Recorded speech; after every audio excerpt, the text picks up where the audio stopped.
Well, good morning, everybody. This is Carrie Eddie! and we're trying something brand new for you. So this is going to be the Friday crumbs from the Pop Tarts. So that would be us.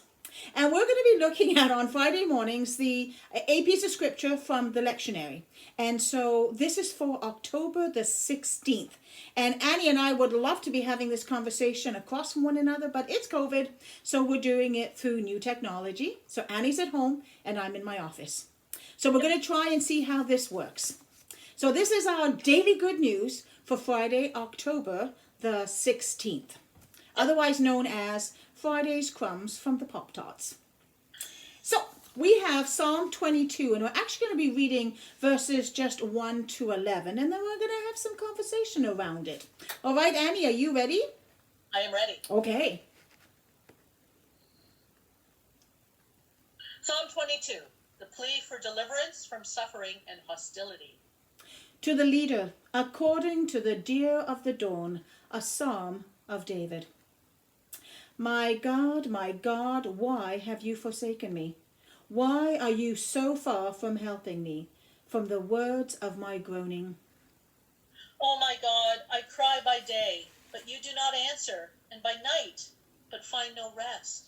Yet you are holy, enthroned on the praises of Israel. In you our ancestors trusted. They trusted, and you delivered them. To you they cried and were saved. In you they trusted and were not put to shame. But I am a worm, and not human, scorned by others and despised by the people. All who seek me mock at me. They make mouths at me. They shake their heads. Commit your cause to the Lord. Let him deliver. Let him rescue the one in whom he delights. Yet it was you who took me from the womb. You kept me safe on my mother's breast. On you I was cast from my birth, and since my mother bore me, you have been my God. Do not be far from me, for trouble is near, and there is no one to help. Amen. Amen. Annie, I gotta tell you, I think you had way too much fun there saying that you were a worm. Worm. I'd love to know what that translates to from the Greek, right? We have our English translation, but what was it in Hebrew? Is there a Hebrew word for worm? There might be. Sure there is, right? Yeah. But so what, obviously the translator or the writer is talking about, if you're a worm, you are like the lowest of the low. But I feel for worms. Worms are useful. They're very active. They're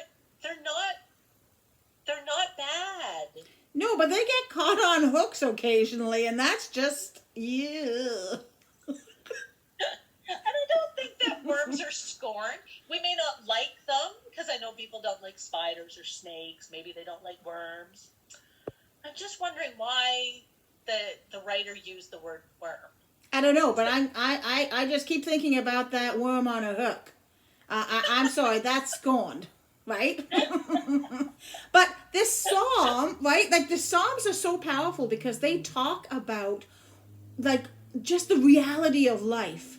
Like when life is at its darkest, what the Psalms do is they pour that out. It's like the laments, right? They pour all of that pain and that suffering to who? To God, right? And it's not to this empty void. It's with this incredible belief underneath that as they pour that agony out, there is someone there to listen. And isn't that what that last verse of the psalm that we're reading at the moment is? Like, do not be far from me, for trouble is near, and there is no one to help. Right? The trust is in help. I'm looking also at verse 7 too. All who see me mock at me. They make mouths at me. They shake their heads. It's like the writer is being bullied. Yeah. Right? Because the bullies come along and they mock you and they say bad things and you know, they degrade you and you feel like a worm. Yeah. Like you can feel like a worm, and I understand that. But then it's the next line is commit your cause to the Lord, let him deliver. So give it up to God. You may be bullied, and that happens, and it sucks.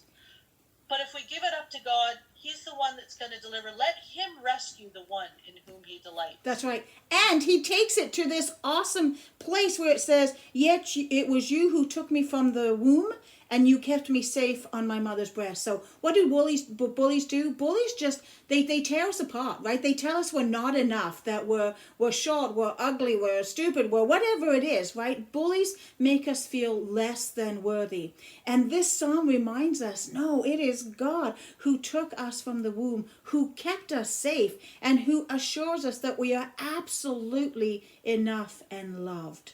And if you read through the whole psalm, you actually come to that at the end of it. And I think that's something that we definitely need to hear now during our pandemic, is that we are safe and we are loved, and that because we're not with our larger group, where we share in that love as community, and we share in that love of just being with people that care about us, and we're missing some of that. So sometimes it helps to go back to know that no matter what, we're loved. True. And that, I think, is an awesome place to stop, because that is the good news. For Friday. All right. From the Pop-Tarts. Have a great day. God bless. And we'll see you Sunday. Bye-bye now.